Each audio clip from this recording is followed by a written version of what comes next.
Nagpahayag ng pasasalamat ang aktres-komedyanteng si Rufa Mae Quinto matapos maglagak ng halos 2 na milyong piso bilang piyansa kasunod ng kanyang pagsuko sa National Bureau of Investigation, NBI, kahapon.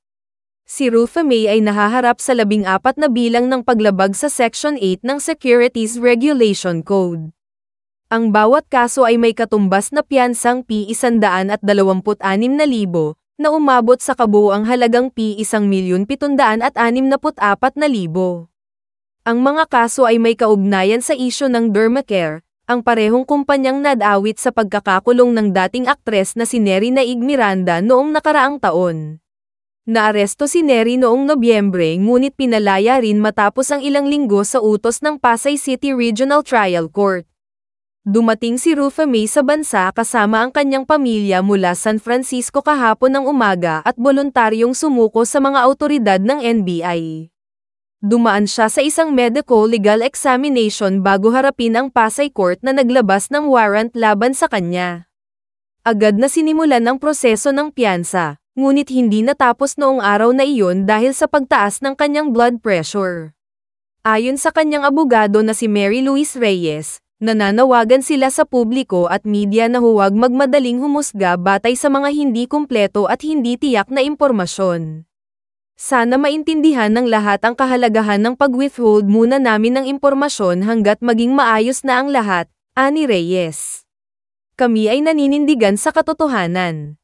Matapos makumpleto ang proseso ng piyansa, nagbahagi si Rufa Mae ng kanyang kasiyahan na makapagsalita ng malaya sa media at nagpasalamat sa mga nagpadala ng mensahe ng suporta. Naiiyak ako kasi ang sarap maging malaya, yung marinig ka, di ba? The best things in life are free and to be heard, ani Rufa Mae na nagbiro pa tungkol sa salitang hearings. Paliwanag ni Rufa Mae, siya ay isang komedyante at hindi negosyante. Ako ay isang komedyante. Hindi ako negosyante, kaya kahit kailan hindi ako magne-nego-gosyo, ani niya. Noong nakaraang buwan, kinumpirma ng kampo ni Rufa Mae ang pagkakaroon ng warrant of arrest laban sa kanya kaugnay ng mga reklamo ng mga investor laban sa kumpanyang Dermacare. Sa kanyang pagdating sa Ninoy Aquino International Airport, NAIA, dakong alas 5 ng umaga, inilipat siya sa Bureau of Immigration, B. At kalaunan ay isinuko sa NBI para maayos ang kanyang kaso. Sa ulat ng NBI, si Quinto ay voluntaryong sumuko matapos makatanggap ng impormasyon ang ahensya noong Lunes. Siya ay dinala sa Pasay Regional Trial Court Branch 111 kung saan inayos ang kanyang piyansa. Sa naunang pahayag ni Rufa Mae, sinabi niyang siya rin ay biktima ng umano'y panloloko. I have no connection whatsoever to any fraudulent activity and I categorically deny these baseless accusations, aniya. Dagdag pa niya, handa siyang makipagtulungan sa mga awtoridad upang malinis ang kanyang pangalan. Hiniling niya sa publiko na hayaan ang hustisya na maganap at bigyang daan ang katotohanan. Rest assured, I will fight for my name and reputation, wika ni Rufa Mae. Ang mga kasong kinakaharap niya ay hindi nauugnay sa large-scale estafa o syndicated estafa. Ayon sa kanyang abogado, sa kabila nito, nananatiling mabigat ang mga akusasyon dahil ito ay may kaugnayan sa mga reklamo laban sa kumpanyang Dermacare.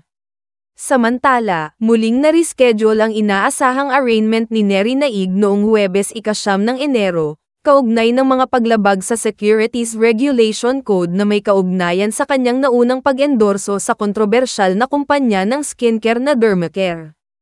Ang pagpapaliban ay dahil sa mga nakabinbing mosyon mula sa kanyang kampo. Kasama ni Naig ang kanyang asawang si Chito Miranda, frontman ng parokya ni Edgar, nang dumalo siya sa Pasay Regional Trial Court Branch 111 noong Huwebes, base sa ulat ng TV Patrol. Ayon sa ulat, ipinagpaliban ng korte ang kanyang arraignment dahil sa mga mosyon mula sa kampo ni Naig. Gayunpaman, tumanggi ang aktres-negosyante at ang kanyang legal team na magbigay ng karagdagang detalye tungkol sa usapin. Samantala, inakusahan si Naig ng Securities and Exchange Commission, SEC, na lumabag sa Securities Regulation Code. Ayon sa SEC, Si Naig ay di umano'y nag-udyok ng pamumuhunan sa kumpanya nang walang kaukulang lisensya para gawin ito. Bagamat nanatiling tahimik si Naig tungkol sa kanyang mga kasong legal, nagpasalamat naman ang kanyang asawang si Miranda sa gabay ng Diyos sa kanilang pamilya sa kanyang Instagram post noong Pasko.